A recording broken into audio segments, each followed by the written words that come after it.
Regjistrimi i popullsisë, ekonomive familjare dhe banesave, 2024.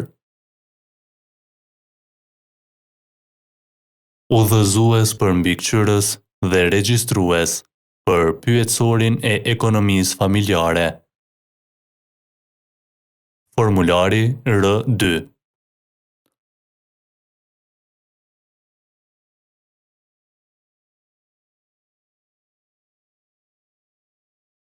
Në fillim, në katërorin e dhënë, shkruani kodin e komunës përkatëse. Vend banimit, qarkut regjistrues, numrit të ndërtesës, numrin e hyrjes, numrin e banesës dhe numrin e ekonomisë familjare.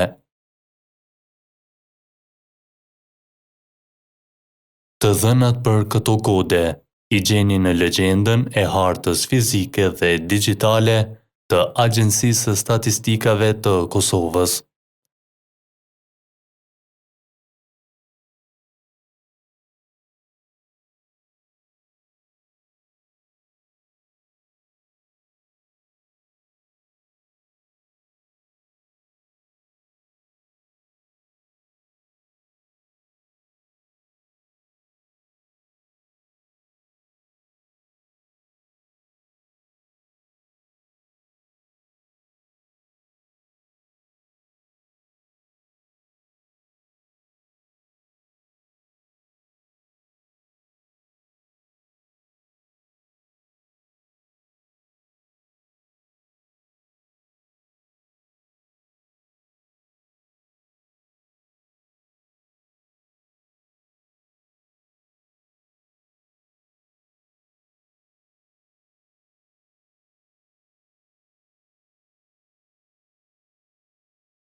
Së pari të bëjmë të qartë që ky pyetësor përbëhet nga dy lista dhe pjesa e pyetjeve.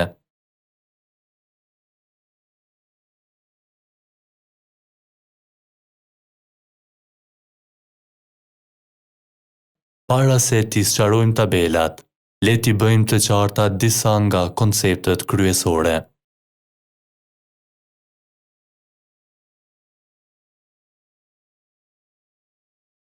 Çfarë është ekonomia familjare një anëtarshe?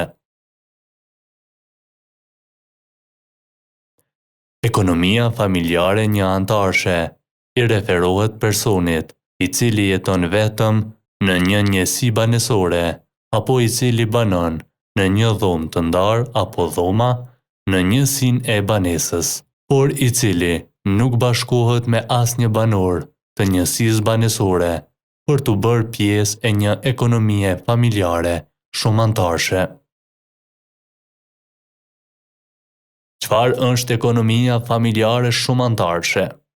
Termi ekonomi familjare shumantarshe i referohet grupit prej 2 apo më shumë personash të cilët jetojnë së bashku në tërë njësinë apo në një pjesë të njësisë banesore dhe sigurojnë ushqimin dhe gjërat të tjera thelbësore për jetesë. Anëtarët e grupit mund t'i bashkojnë të ardhurat e tyre në një masë më të madhe ose më të vogël.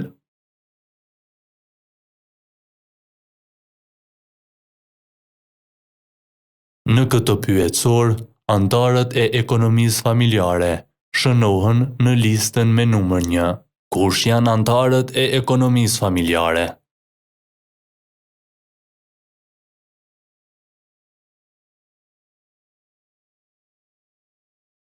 Antarët e ekonomisë familjare janë personat që i takojnë kësaj ekonomie familjare, private, siç u definua më lart, në termin ekonomi familjare shumantarshe, e cila i referohet grupit të personave që jetojnë së bashku, në tërnjësinë apo në një pjesë të njësisë banesore dhe sigurojnë ushqimin dhe gjëra tjera thelbësore për jetesë dhe që kanë jetuar në banesë për një periudhë të vazhdueshme së paku 12 muaj, ose të cilët janë vendosur në banesë gjatë 12 muajve para ditës së regjistrimit, por me synimin që të qëndrojnë këtu më gjatë se një vit. Antarët e ekonomisë familjare shënohen në listën 1.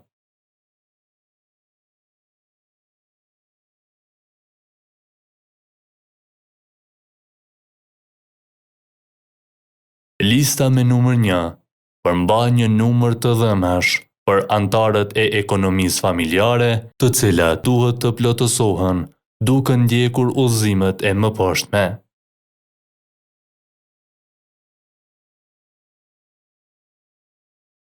Në kolonën e parë,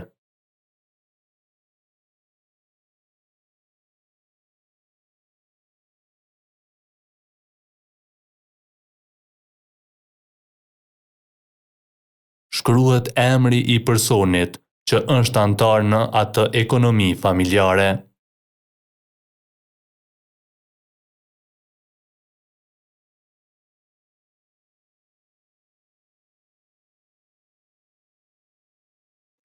Në kolonën e dytë,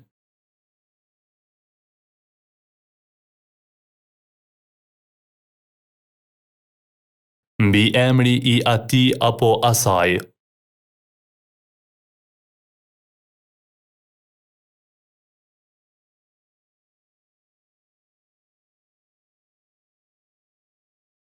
Në kolonën e tretë,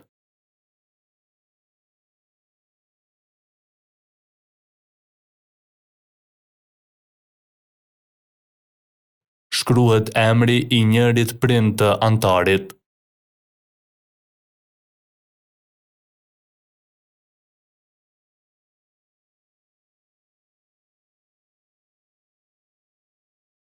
Në kolonën pasuese,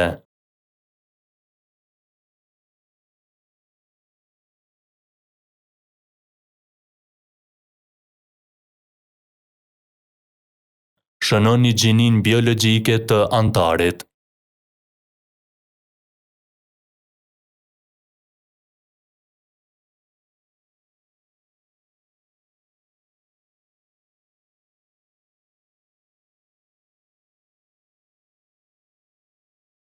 Tutje në kolonën e pestë,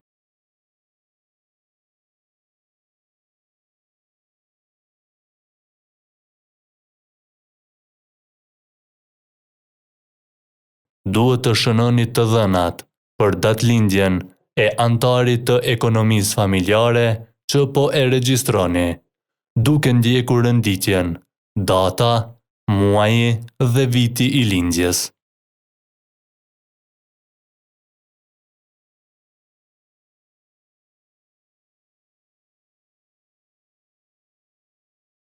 Pastaj, në kolonën 6,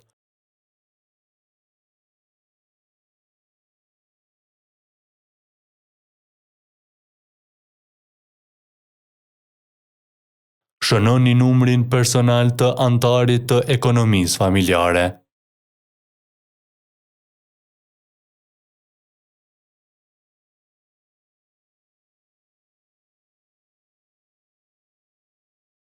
Pastaj në kolonën 7,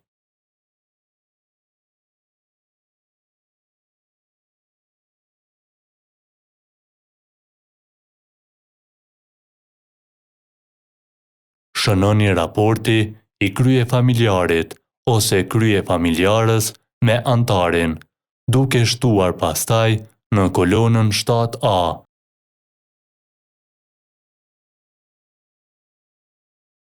Një shifër sipas shpjegimeve të mëposhtme. Nëse antari i ekonomisë familjare është kryefamiljar,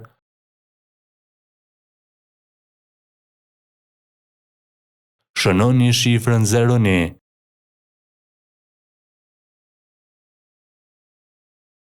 Pastaj 02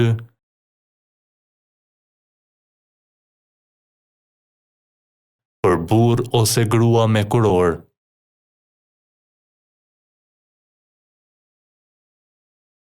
03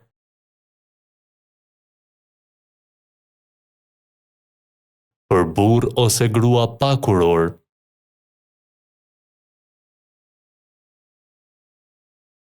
04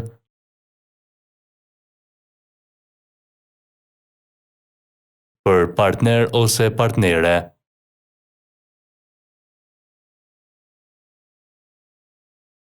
05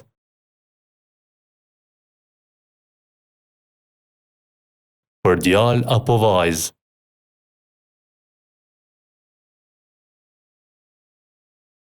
06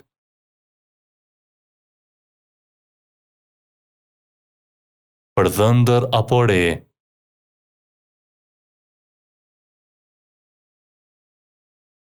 07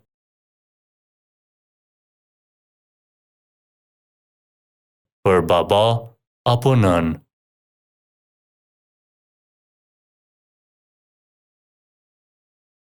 08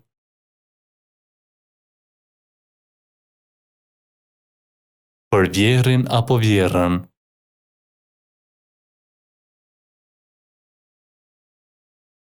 09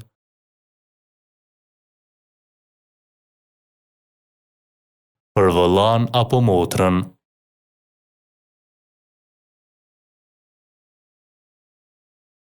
10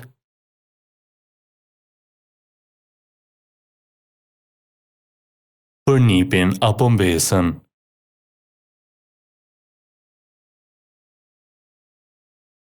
11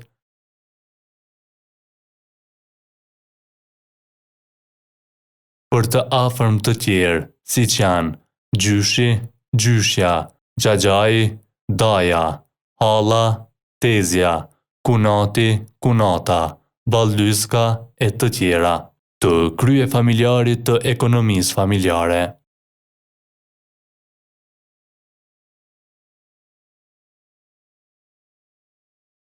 12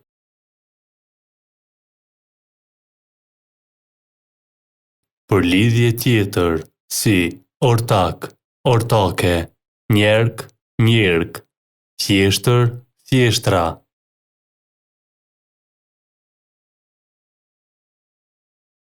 13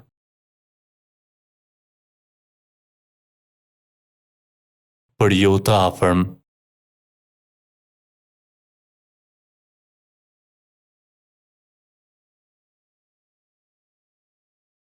tutje në kolonën 8.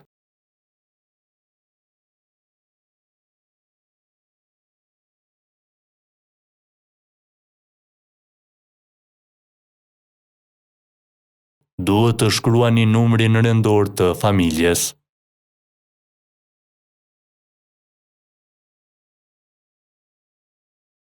Në kolonën 9.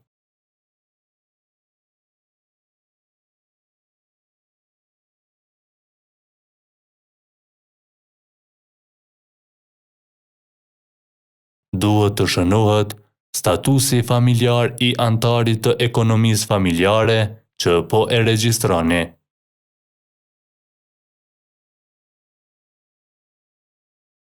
Në kolonën 9 shënoni statusin familjar.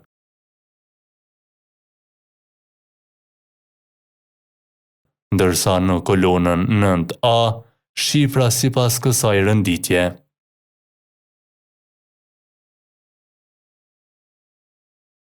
01 burr, grua me kuror.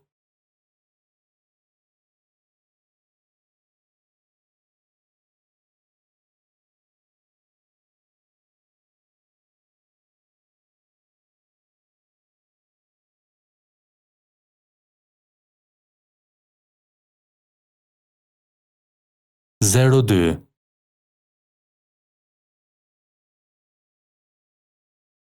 burr, grua pa kuror.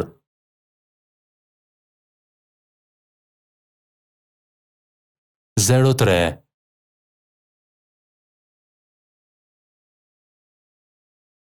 bashkëjetesë.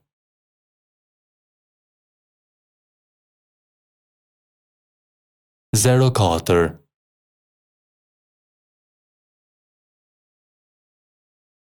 prind i vetëm, pa partner në familje.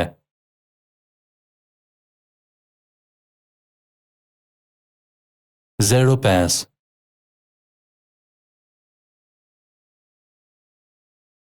prind i vetëm, me partner që jeton jashtë Kosovës.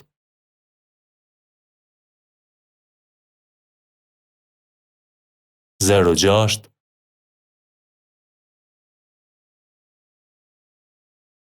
fëmijë i të dy prindërve.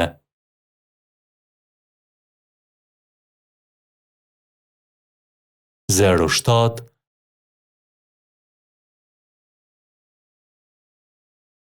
fëmijë i partnerit mashkull.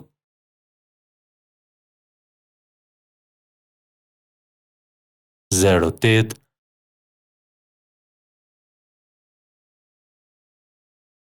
fëmijë i partnerit femër.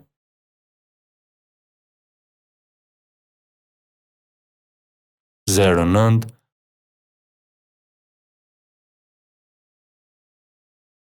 fëmijë me një prind të vetëm.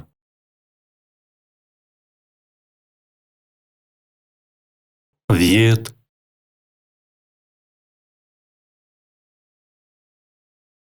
person që nuk i takon asnjërës familje.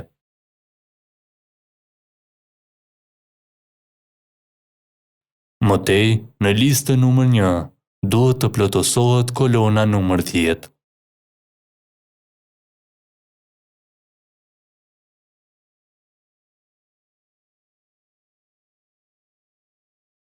Në të cilën shënohen të dhënat nëse antari i ekonomisë familjare është prezent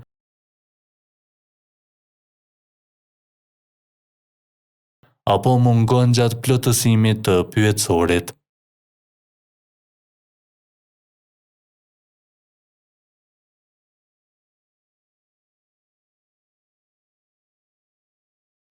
Në kolonën 10A,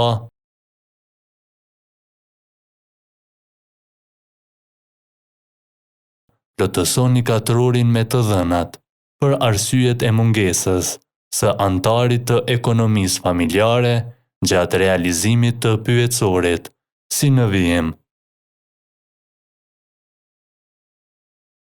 Në 1.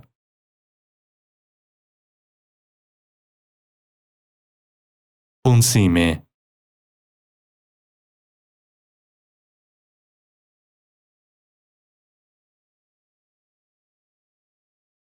Në 2.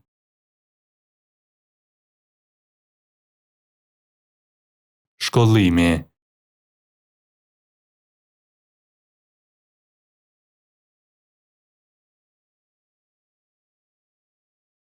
Në 3.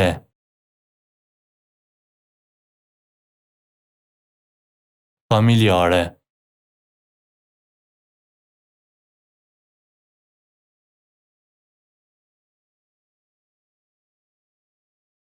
Në 4.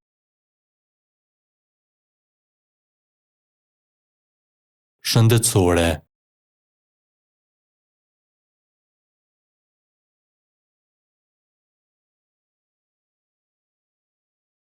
Në 5.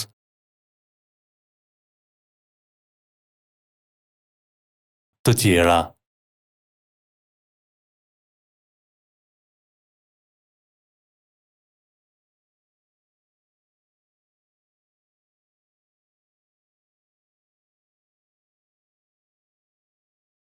Vazhdo të plotësosh të dhënat për të gjithë anëtarët e tjerë të ekonomisë familjare, sipas shpjegimit të mëhershëm. Në kutinë, në anën e poshtme të majtë të listës,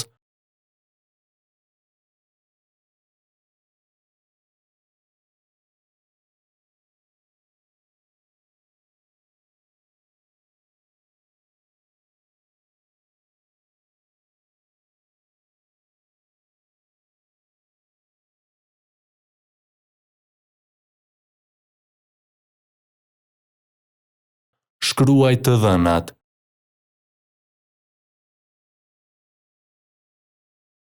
që tregojnë numrin e personave të ekonomisë familjare. Pastaj,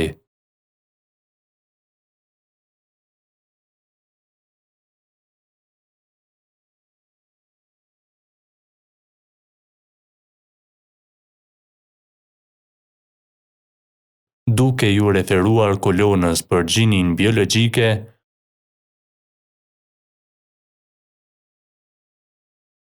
shkruaj sa janë femra,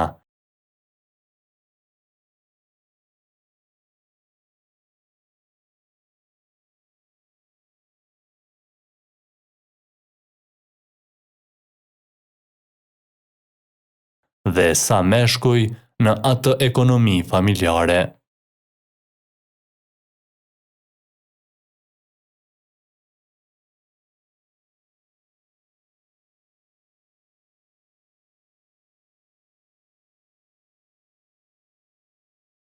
Pasi ti keni plotësuar këto të dhëna, në katrorin e dhënë, shkruaj emrin dhe mbiemrin e personit referues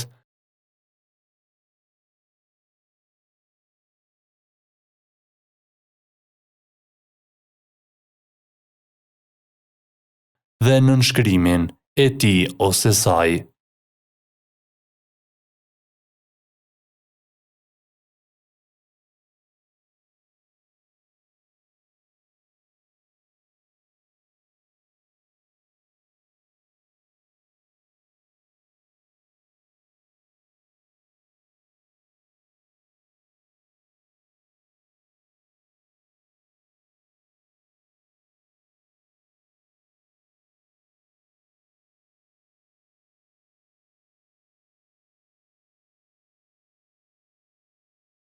Mëtej, në listën numër 2 të këtij pyetësori,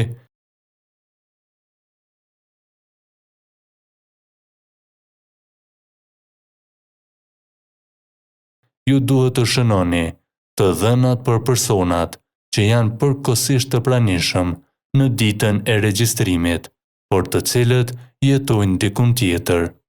Për kufizimi, personat që janë përkohësisht të pranishëm në ditën e regjistrimit, por të cilët jetojnë diku tjetër, i referohet personave të cilët nuk jetojnë apo nuk pritet të jetojnë në këtë banesë për një periudhë së paku 12 mujore.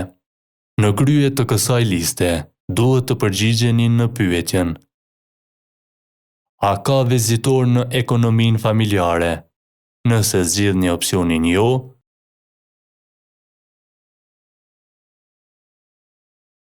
pra nuk ka vizitor në ekonominë familjare, që po e plotësoni këtë pyetësor, atëherë lista numër 2 nuk ka nevojë të plotësohet. Ndërsa në rastin e kundërt,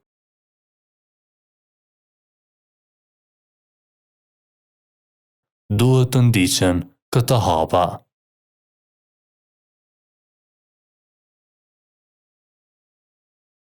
Në listë të dhënat për këta persona, shkruhen duke filluar në kolonën e parë.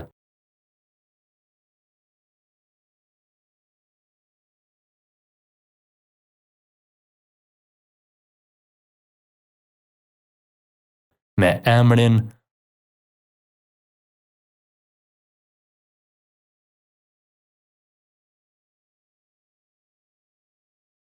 pastaj në kolonën tjetër, mbi emrin,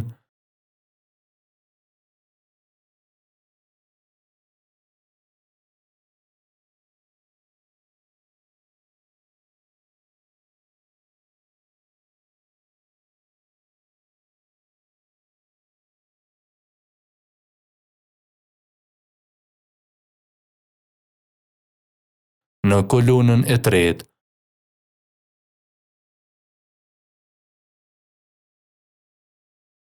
shkruhet emri i njërit prind të personit që po e regjistroni.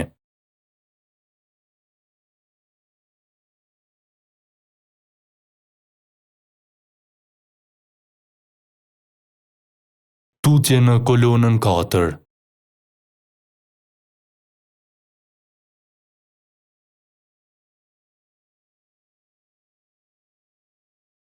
Shënohen të dhënat e gjinisë biologjike.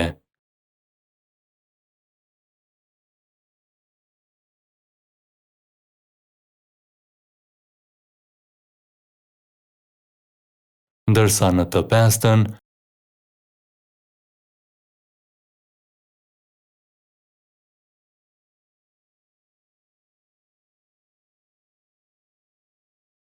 shënohen të dhënat e datëlindjes.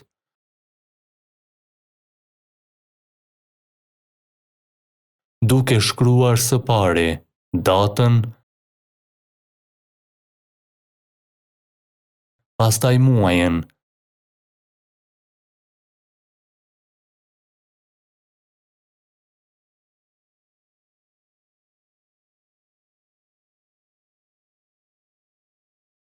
pastaj vitin e lindjes.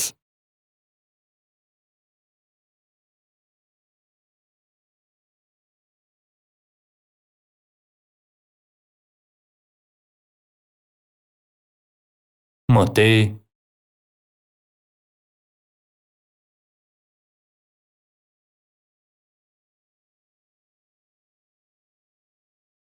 kolonat 6,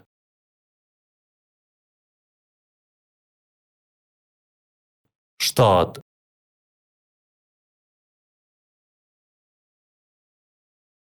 dhe 8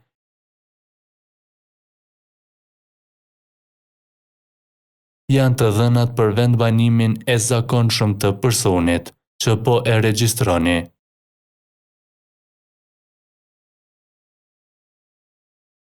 Nëse ai ose ajo që po e regjistroni jeton në Kosovë,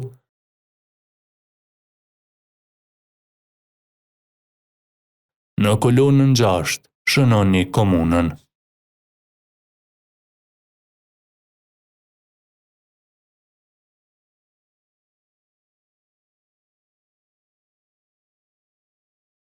Ndërsa në të 7-ën vendbanimin.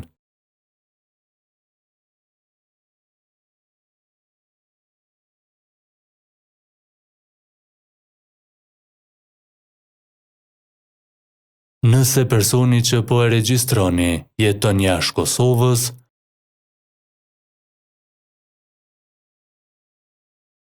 shënoni shtetin përkatës në kolonën 8.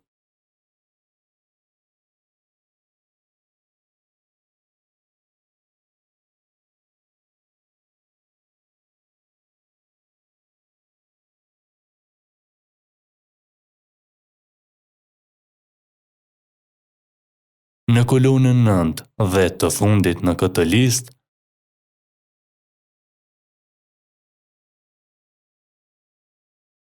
shënoni arsyet e pranisë së përkohshme në banesën ku po e plotësoni pyetësorin.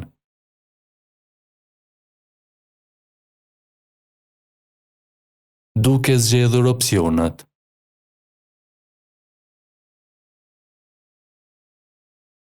Në 1.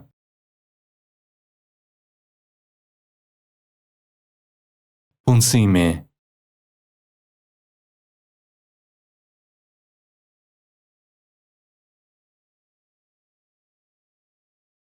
Në 2.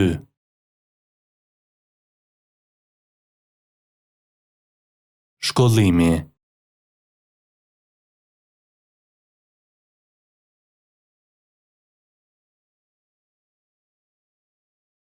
Në 3.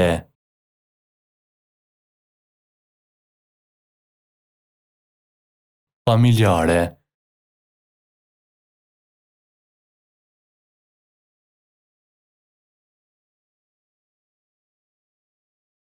Në 4.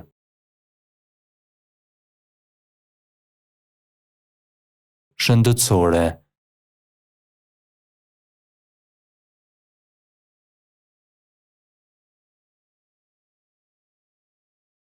Nën 5.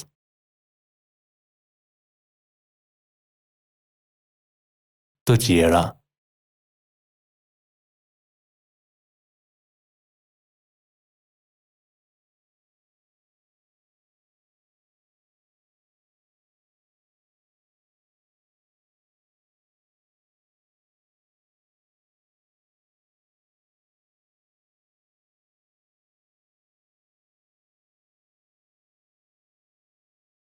Në pjesën e pyetjeve të këtij pyetësori për ekonomitë familjare, duhet të filloni ta plotësoni pyetësorin nga pyetja e parë që përcakton statusin e banimit.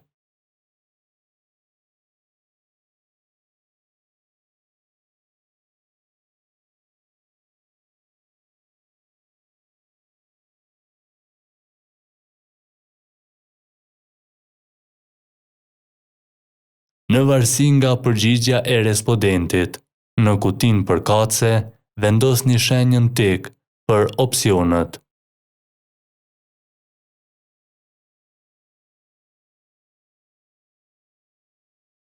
Pronar,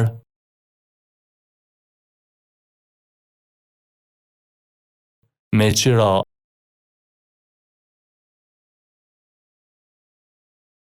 apo shfrytëzim i përkohshëm.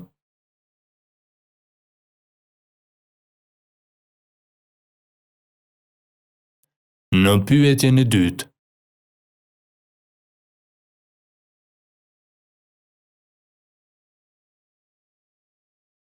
duke vendosur shenjën tik, zgjedhni llojin e pronësisë së njësisë banesore, si në opsionet e mëposhtme.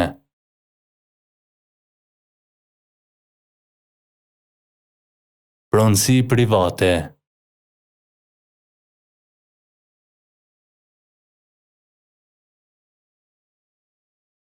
Pronësi publike.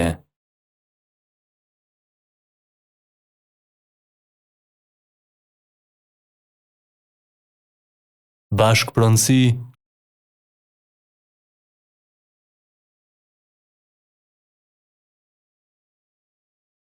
Apo lloj tjetër i pronësisë.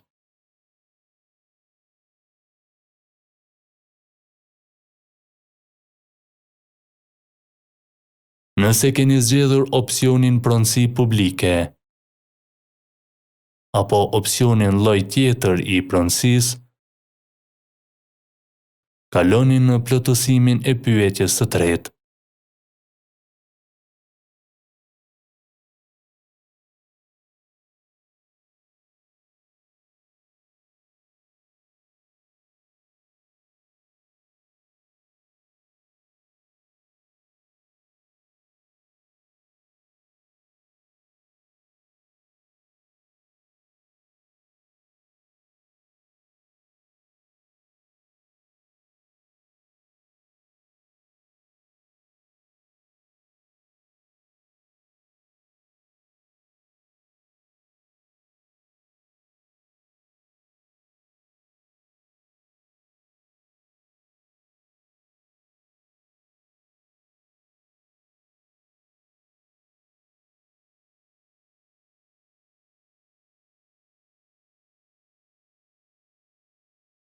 Ndërsa, nëse keni zgjedhur opsionin tjera,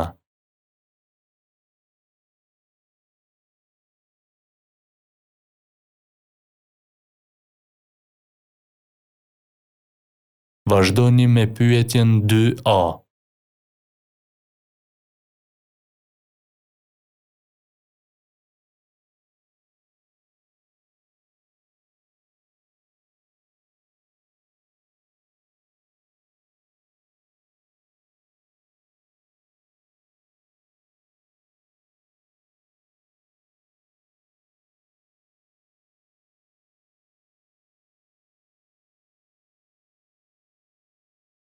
Në të cilën duhet të shënoni pronarin apo pronaren e njësisë banesore, duke shkruar emrin, mbiemrin dhe gjininë e tij ose saj.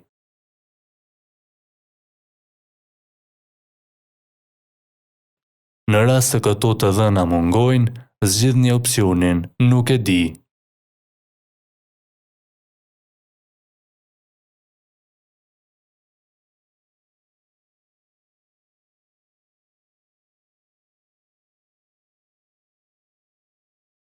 Në përgjigjen e pyetjes së tretë, mund të zgjidhen më shumë se një opsion.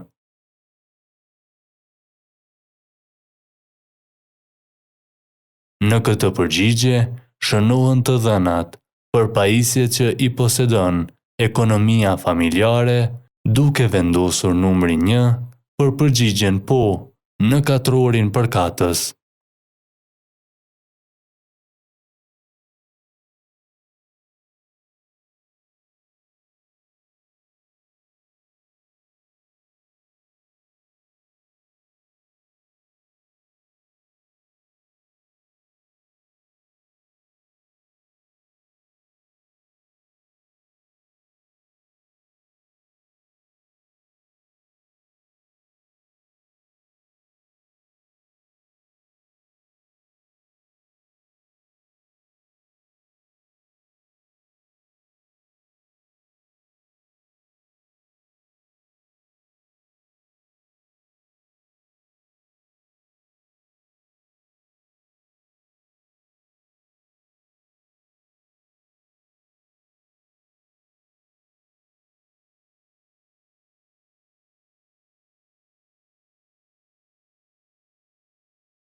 Ose numrin 2 për përgjigjen jo në katrorin përkatës.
Në pyetjen e 4 të pyetësorit,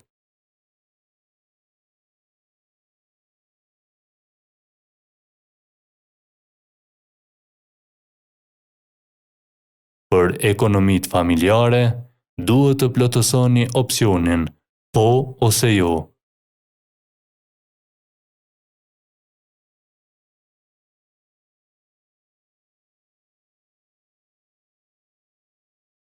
Në varësi nga përgjigja në pyetjen "A ka ekonomia familjare tokë në dispozicion në Republikën e Kosovës", duke përfshirë tokën në pronësi, tokë të marrë me qira ose tokë të dhënë me qira. Nëse keni zgjedhur opsionin jo në këtë hapësirë, atëherë vazhdoni plotësimin e pyetësorit duke kaluar në pyetjen e 6.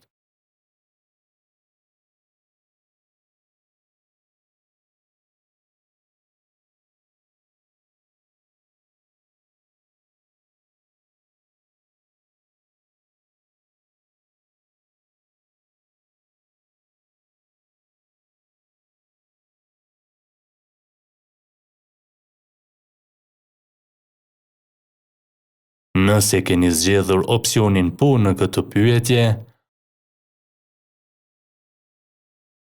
atëherë plotësoni të dhënat në pyetjen 4A.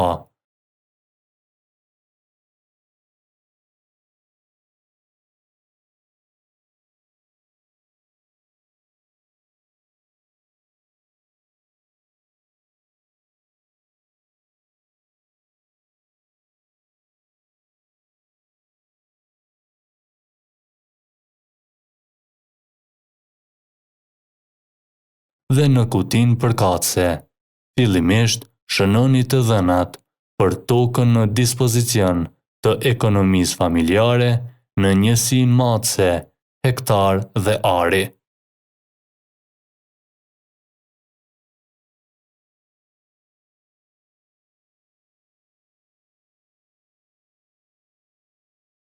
Pastaj, në ndarjen 1 të kësaj pyetje,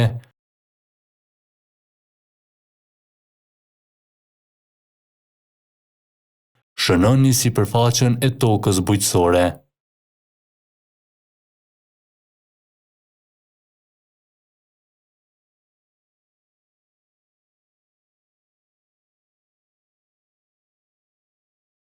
Në hapësirën 2,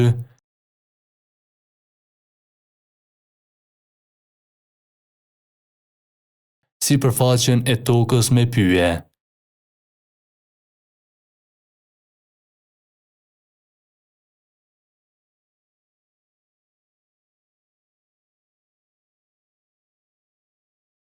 Dhe opsionin 3 për tokë,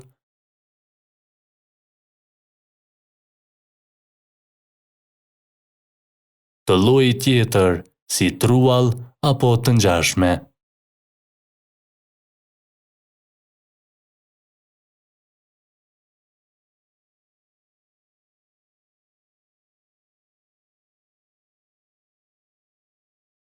Në rast se ekonomia familjare posedon tokë bujqësore, vazhdoni me plotësimin e pyetjes 4B.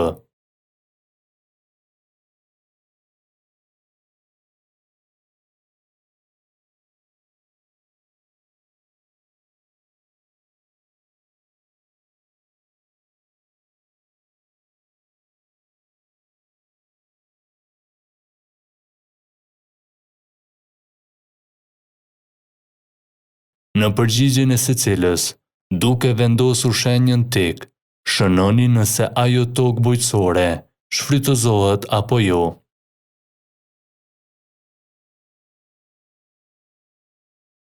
Nëse toka bujqësore nuk shfrytëzohet, vazhdoni plotësimin e pyetësorit duke kaluar në pyetjen 6.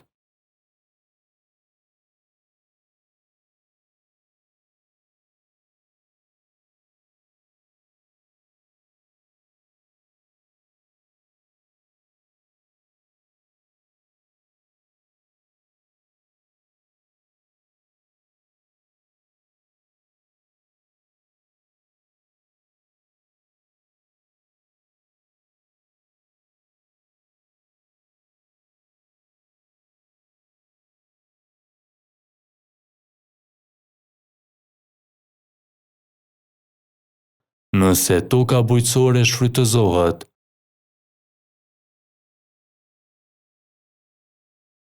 vazhdoni plotësimin në pyetjen e 5.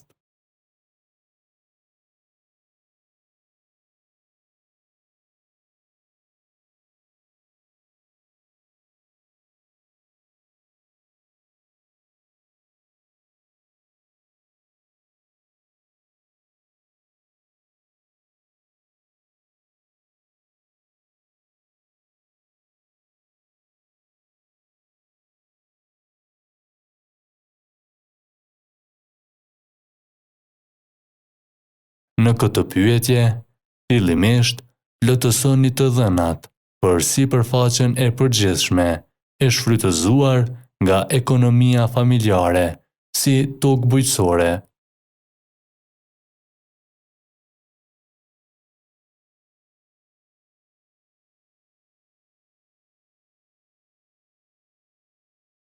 Pastaj, Shkruani sipërfaqe në hektar dhe ari për secilin nga opsionet.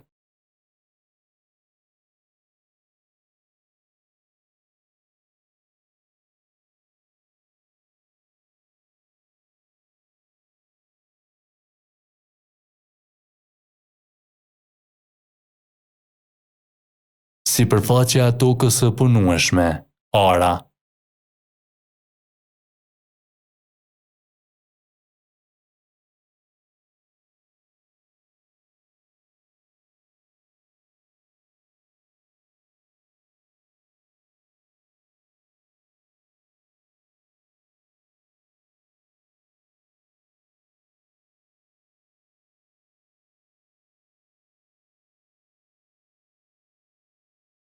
Kopshte.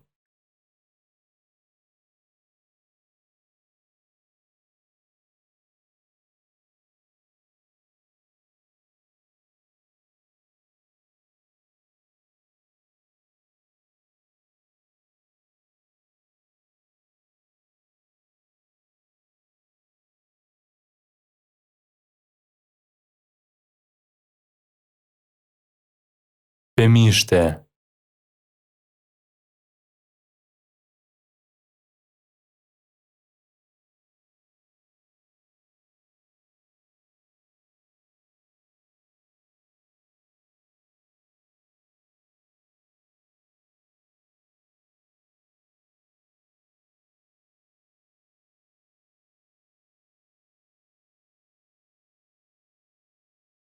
Vreshta.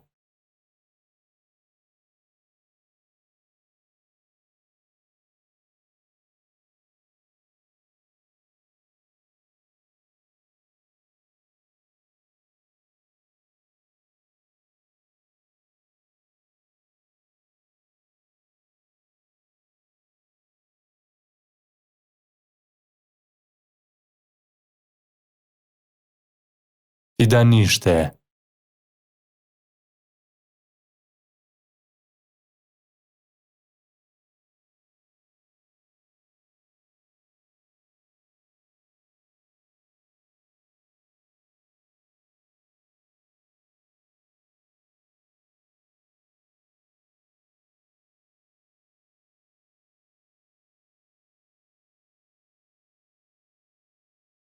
Livadhe dhe kullosa.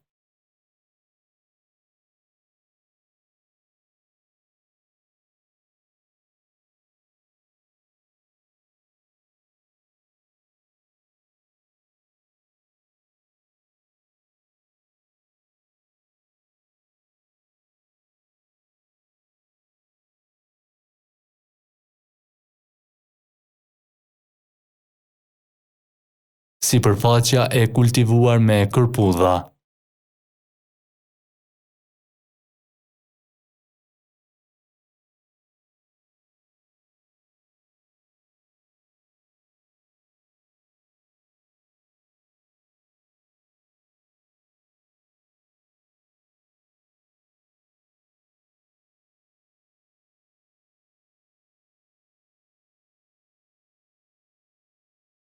Sipërfaqja e rezervuarit të peshkut.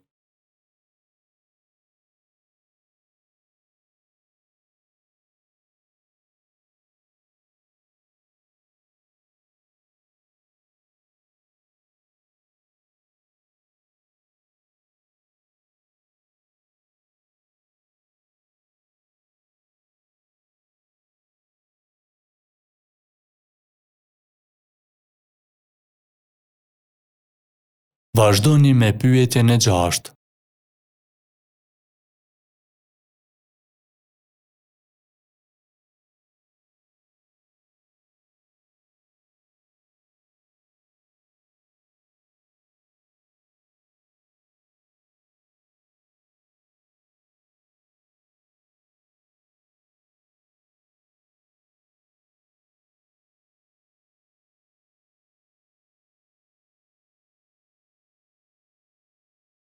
Në të cilën, duke zgjedhur opsionin po ose jo,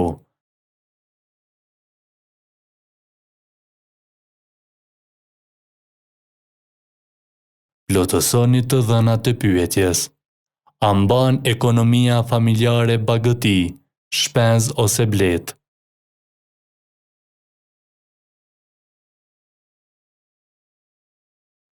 Nëse keni zgjedhur opsionin jo,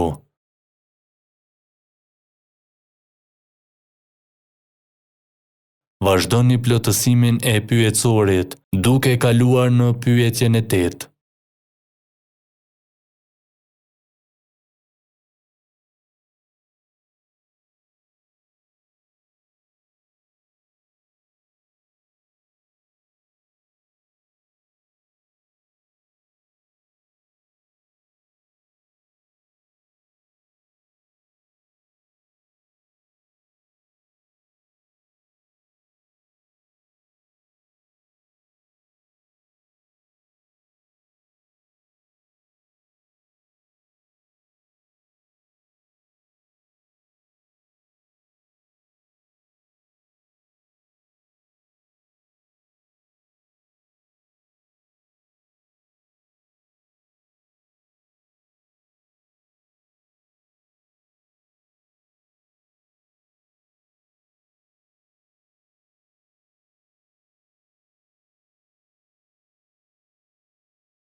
Në pyetjen e 7, shkruani numrin e bagëtive, shpenzëve ose kosherëve të bletëve në opsionet.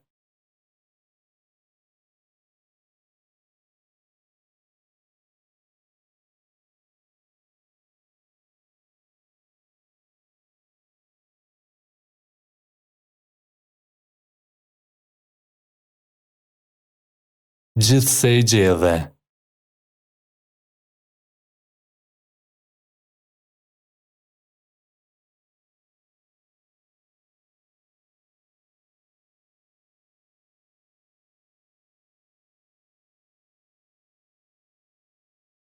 Lopë qumshtore.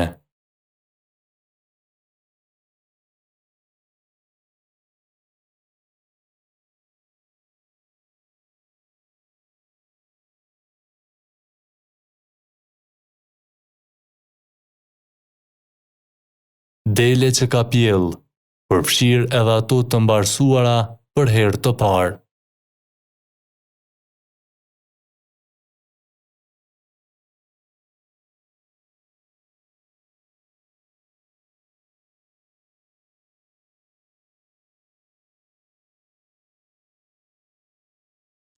Dhi që ka pjell, përfshirë edhe ato të mbarsuara për herë të parë.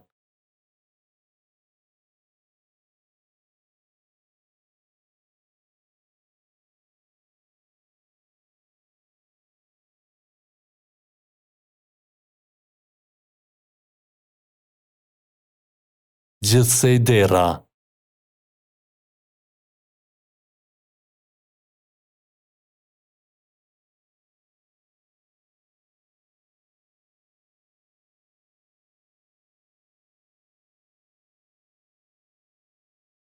Gjithse një thundrake, kuaj, gomar, mushka.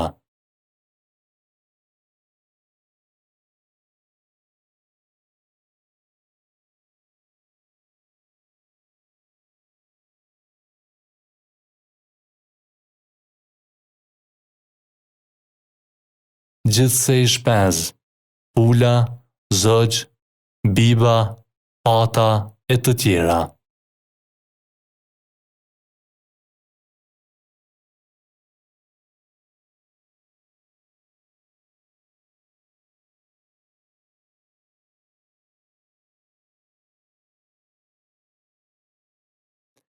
Gjithsej koshere bletësh.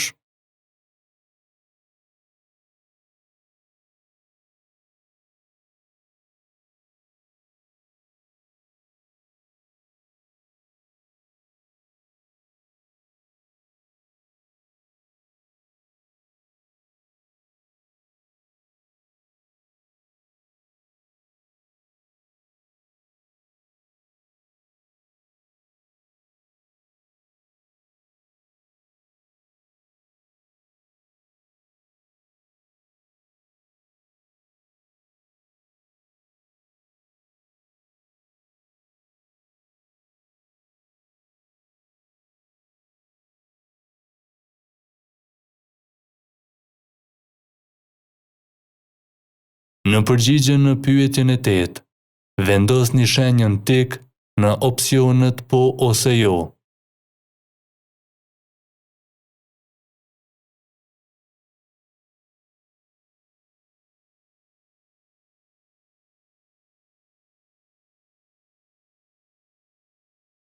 Nëse ekonomia familjare ka shitur produkte bujqësore dhe blegtorale nga prodhimi i vet gjatë 12 muajve të fundit.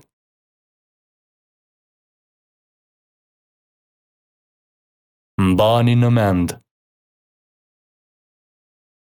për çdo antar të ekonomisë familjare të shënuar në listën 1, duhet të plotësohet pyetësori individual R3.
Fakte rreth regjistrimit.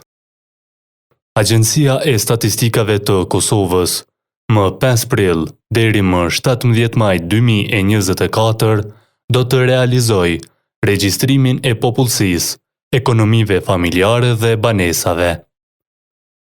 Përkufizime. Qarku regjistrues. Qarku regjistrues është njësia më e vogël gjeografike territoriale. I gjithë territori i Kosovës është i ndarë në qarqe regjistruese. Qarku regjistrues ka një madhësi, e cila mund të regjistrohet nga regjistruesit gjatë periudhës së caktuar kohore të regjistrimit të popullsisë. Regjistrimi. Regjistrimi është procesi i numërimit të gjithë popullsisë, personave dhe i mbledhjes së informatave demografike, ekonomike, sociale, arsimore, bujqësore dhe informatave të tjera për secilin person. Regjistrimi realizohet duke plotësuar pyetësorët për çdo ekonomi familjare përmes intervistës sy më sy. Faza e regjistrimit. Regjistrimi do të realizohet në gjithë territorin e Kosovës.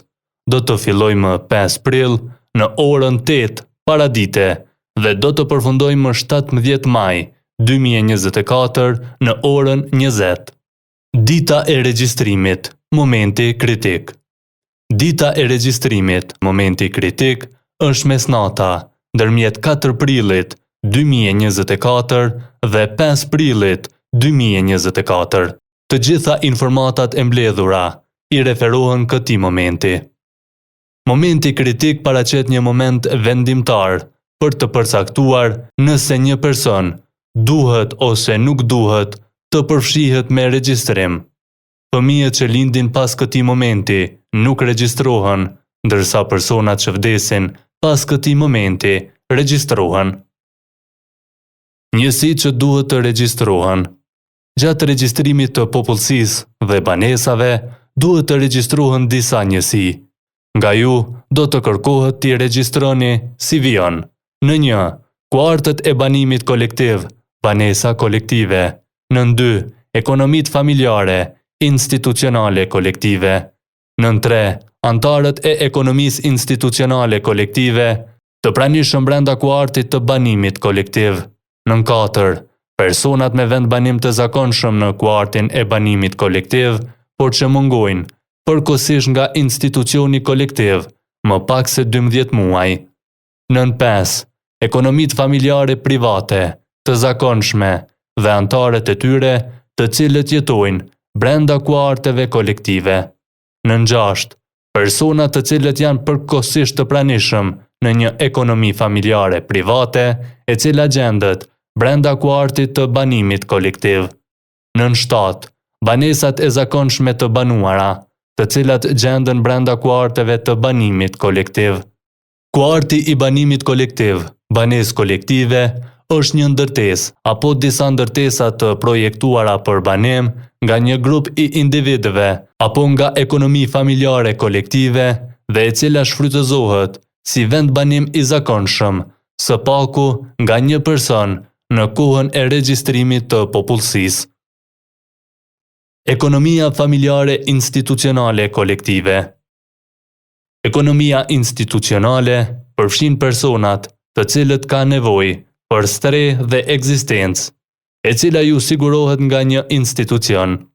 Ekonomit familjare institucionale do të grupohen sipas kategorive vijuese: vendbanime kolektive për student, spitale, sanatoriume, shtëpi për kujdesi, objekte për persona me aftësi të kufizuara, institucione psikiatrike, shtëpi për pleq, shtëpi për fëmijë, jetimore, kazerma ushtarake dhe policore, burgje dhe shtëpi korrektimi, manastire, shtëpi për punëtor, kampe refugjatësh e të tjera.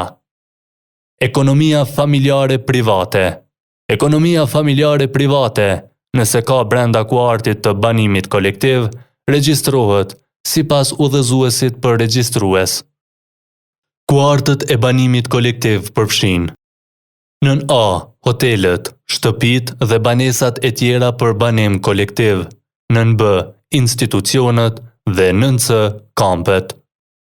Kuartët e banimit kolektiv ose banesat kolektive regjistrohen me pyetësorin për kuartët e banimit kolektiv, formulari C1.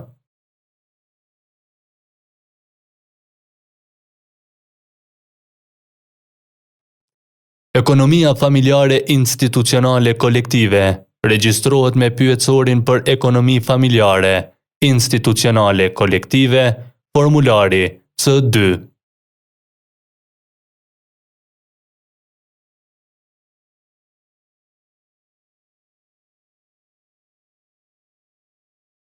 Antarët e ekonomisë institucionale kolektive, së pari, shënohen në listën 1 të pyetësorit C2 dhe më pastaj regjistrohen me anë të pyetësorit individual R3.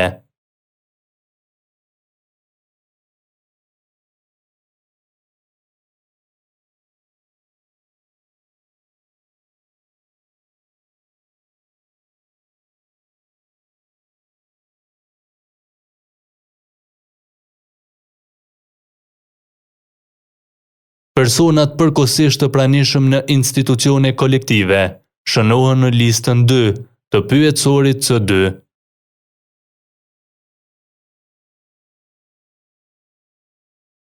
Për këta persona nuk duhet të plotësohet formulari individual R3.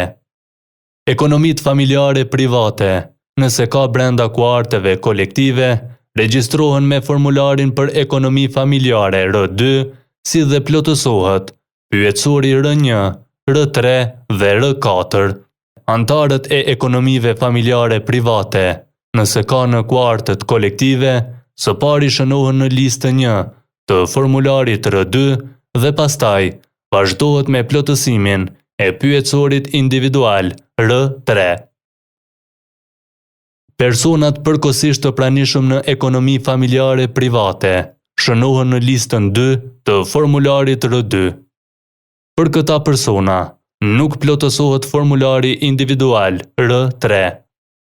Antarët e ekonomisë familjare private, të cilët jetojnë jashtë Kosovës më shumë se 12 muaj, shënohen në listën plotësuese, formulari S1. Për këta persona, nuk plotësohet formulari individual R3.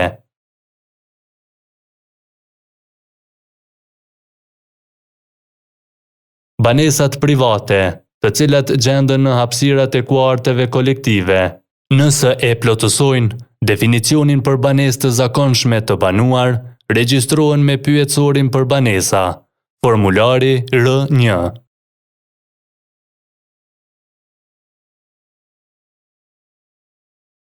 Pyetësorët dhe materialet e tjera me rëndësi.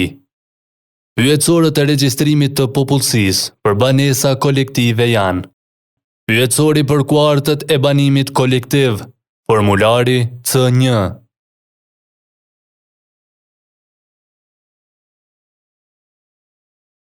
Pyetësori i ekonomive familjare institucionale kolektive, formulari C2.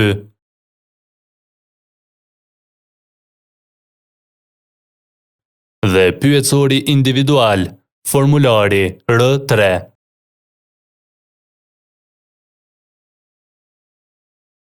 Formulari C1, pyetësori për kuartet e banimit kolektiv.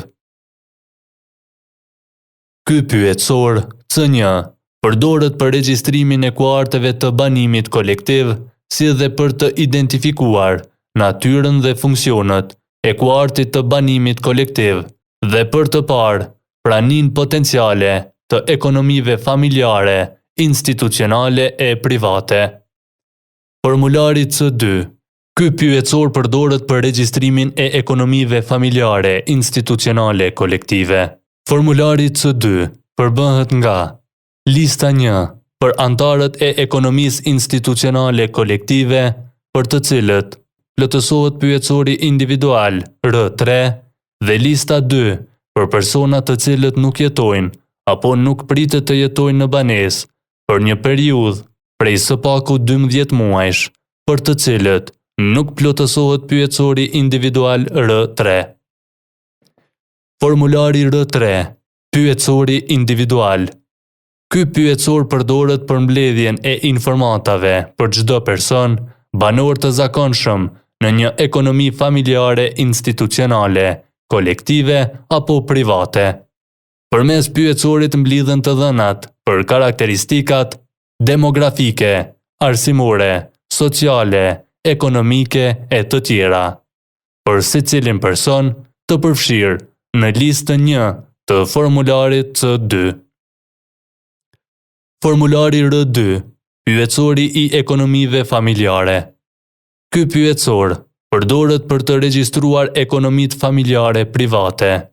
Përbëhet nga lista 1, lista e antarëve të ekonomisë familjare, listën 2 e personave që janë përkohësisht të pranishëm në banesë në ditën e regjistrimit e që me vendbanim të zakonshëm, diku tjetër dhe pjesa, pyetje për ekonominë familjare. Në të përfshihen informata për përbërjen e ekonomisë familjare si tërësi, për pajisjet, telefoni, lidhja e internetit e të tjera dhe disa informata për bujqësi. Formulari S1, lista për antarët e ekonomisë familjare, të cilët jetojnë jashtë Kosovës. Ky pyetësor shërben për të regjistruar antarët e ekonomisë familjare, të cilët jetojnë jashtë Kosovës, për më shumë se 12 muaj.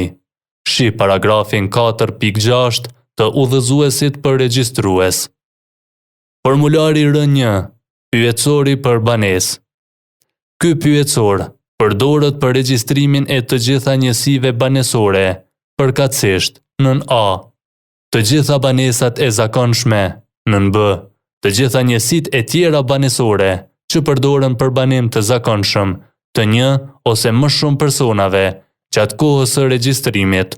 Shi paragrafin 4.2 në udhëzuesin për regjistrues. Kodi i mirësjelljes. Gjatë procesit të regjistrimit, ju jeni punëtor publik dhe e përfaqësoni Agjencinë e Statistikave të Kosovës, si dhe komunën, qytetin apo qytetëzën e cila ju punëson. Tregoni konsiderat ndaj njerëzve me të cilët kontaktoni. Veshuni në mënyrë adekuate. Mos ja delegoni askujt tjetër detyrat e juaja. Respektoni udhëzimet vijuese. Silluni në mënyrë të duhur. Gjatë tërë kohës së regjistrimit, ju duhet të dukeni reprezentativ dhe elegant. Prezantohuni dhe identifikohuni. Gjithnjë prezantohuni duke e treguar autorizimin për kryerjen e regjistrimit, së bashku me kartelën e juaj identifikuese. Mos hyni në banesë pa ju ftuar antari i ekonomisë familjare. Kur jeni në terren, shpjegoni arsyeën e vizitës suaj dhe se si secili qytetar i Republikës së Kosovës mund të përfitojë nga pjesëmarrja në regjistrim. Silluni mirë në raport me të intervistuarin dhe mbikëqyrësin tuaj. Konfidencialiteti, fshehtësia. Konfidencialiteti nënkupton fshehtësinë e të dhënave individuale. Të gjitha të dhënat janë të mbrojtura me ligj dhe shfrytëzohen vetëm për qëllime statistikore. Si regjistrues, detyroheni ligjërisht përmes nënshkrimit të kontratës që asnjëherë të mos i zbuloni informatat e mbledhura gjatë kryerjes së detyrave të juaja. Ky detyrim vazhdon të aplikohet edhe pas përfundimit të punësimit tuaj. Regjistrimi i kuarteve, banesave kolektive dhe popullsisë që jeton në to. Kuartet e banimit kolektiv janë objektet e përcaktuara për t'u banuar nga një grup i individëve apo disa ekonomi familjare dhe që shfrytëzohen si vendbanim i zakonshëm së paku nga një person në kohën e regjistrimit. Kuartet kolektive përfshin nën A, hotelet, nën B, institucionet dhe nën C, kampet. Rregullat se si të veproni me ekonomitë institucionale kolektive në vendbanime të zakonshme. Institucion kolektiv konsiderohet vendi i vendbanimit të zakonshëm për të gjithë personat të cilët në ditën e regjistrimit jetojnë në institucion për një periudhë të vazhdueshme për së paku 12 muaj para regjistrimit ose mendojnë të jetojnë së paku 12 muaj.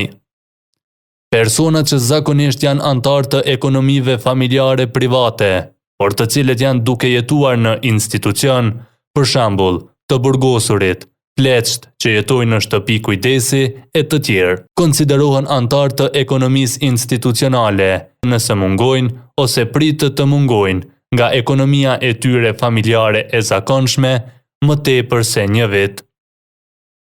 Realizimi i intervistës dhe plotësimi i pyetësorëve. Në cilën gjuhë duhet të plotësohet pyetësori? Para se të filloni plotësimin e formularit të regjistrimit, duhet ta pyesni personin i cili përgjigjet se në cilën gjuhë dëshironi të regjistroheni. Nëse ndonjëri prej antarëve apo banorëve të ekonomisë familjare institucionale ose antar i ekonomisë familjare private dëshiron të regjistrohet në një gjuhë tjetër nga gjuha e juaj, ju duhet t'i informoni ata se së shpejti do të arrijë regjistruesi tjetër për t'i regjistruar ata. Si t'i lexoni pyetjet? Gjatë periudhës së regjistrimit, nga ju kërkohet t'i bëni pyetje secilit person. Gjatë leximit të pyetjeve, është me rëndësi që formulimi të jetë i përshtatshëm. Pyetjet e pa aplikueshme. Ekzistojnë dy mënyra për të ditur se cilat pyetje kërkojnë përgjigje për secilin person e cilat jo. Këto udhëzime tregojnë saktësisht se cili person duhet të përgjigjet në atë pyetje apo në një grup pyetjesh. Për shembull, pyetja prej 6 deri në 8 te formulari individual janë vetëm për personat e gjenisë femrore, të moshës 15 vjeçare e më shumë. Për vajzat nën moshën 15 vjeçare, kalon në pyetje 9. Pyetësori për kuartët e banimit kolektiv, formulari C1. Të dhënat identifikuese për komunën, vendbanimin dhe qarkun regjistrues. Regjistruesi i përshkruan nga harta, kodi për kuartin e parë kolektiv. Në qarkun regjistrues do të jetë 910, për të dytin 920 e kështu me radhë. Pyetja 1. Lloji i kuartit për banim kolektiv. Pyetja 1 i referohet llojit të kuartit për banim kolektiv sipas 3 kategorive më të mëdha, të përfshira në kategorinë e gjerë të kuartit për banim kolektiv. Hotel, institucion, kamp. Pyetësori i ekonomive familjare institucionale kolektive, formulari C2. Të dhënat identifikuese për komunën, vendbanimin, qarkun regjistrues, regjistruesi i përshkruan nga harta ose i merr nga mbikëqyrësi. Kodi për kuartin e parë kolektiv në qarkun regjistrues do të jetë 910, për të dytin 920 e kështu me radhë. Në kuadër të banesës kolektive, kuartit, nëse janë 2 institucione të ndryshme, për shembull, shtëpi për pleq dhe shtëpi fëmijësh jetimore, atëherë në katrorin numri i institucionit, për të parën shënohet 1, ndërsa për të dytën 2, e kështu me radhë. Kodët për llojin e ekonomisë institucionale, regjistruesi i përshkruan nga opsionet e dhëna në fund të listës 1. Ky pyetësor ka 2 lista. Lista 1, antarët e ekonomisë institucionale kolektive, dhe lista 2, për personat përkohësisht të pranishëm në ditën e regjistrimit, por me vendbanim të zakonshëm diku tjetër. Pyetësori individual R3 për personat në banesën kolektive, formulari C2, lista 1. Shënimet identifikuese. Të dhënat identifikuese për komunën, vendbanimin, qarkun regjistrues, regjistruesi i përshkruan nga harta, numrin e ndërtesës 999, numrin e hyrjes 99, numrin e banesës 910 për banesën e parë, 920 për banesën e dytë, e kështu me radhë.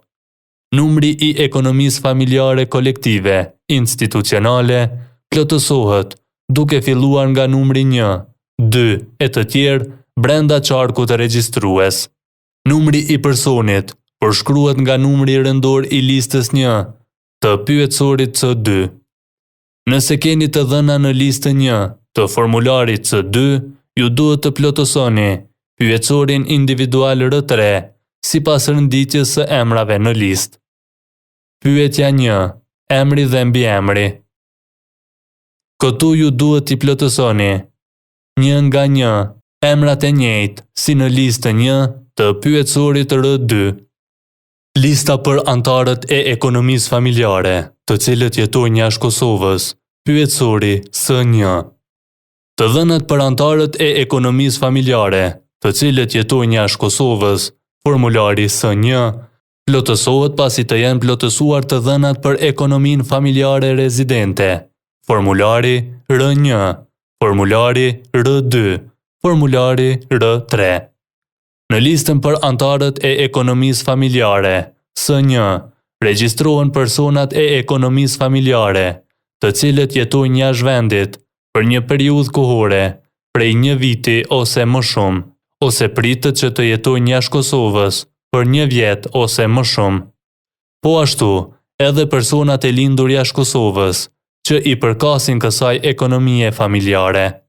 Pra, këta persona shënohen në formularin S1, lista plotësuese për antarët e ekonomisë familjare, të cilët jetojnë jashtë Kosovës.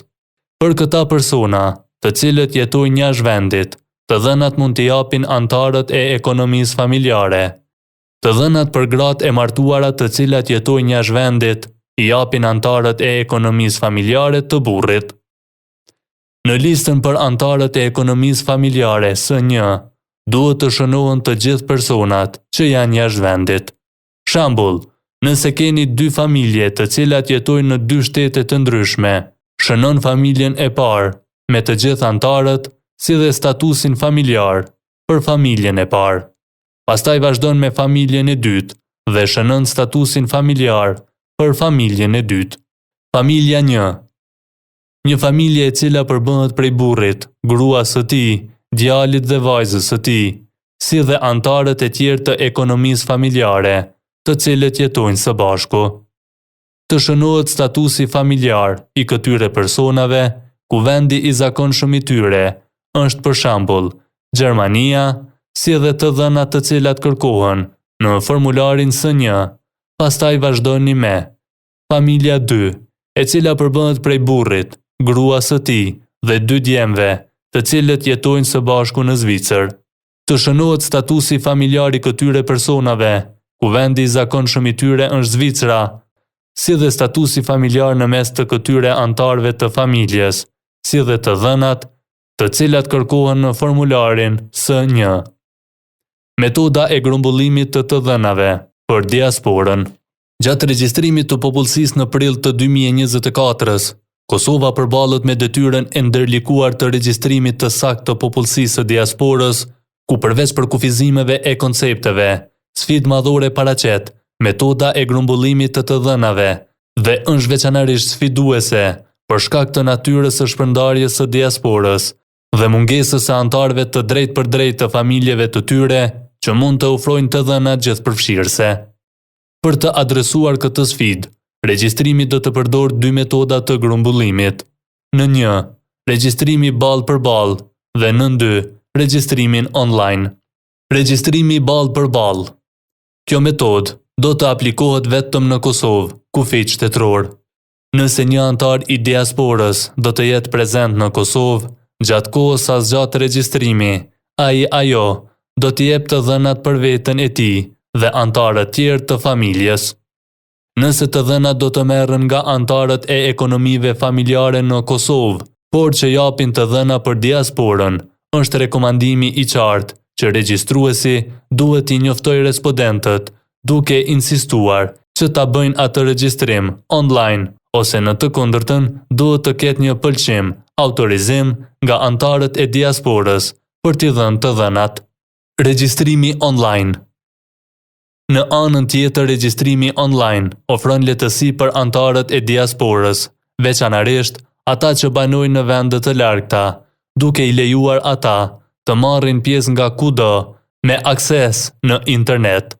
Sipas ligjeve në fuqi, Këto të dhëna do të përdoren vetëm për qëllime statistikore dhe atë në formatin e agreguar.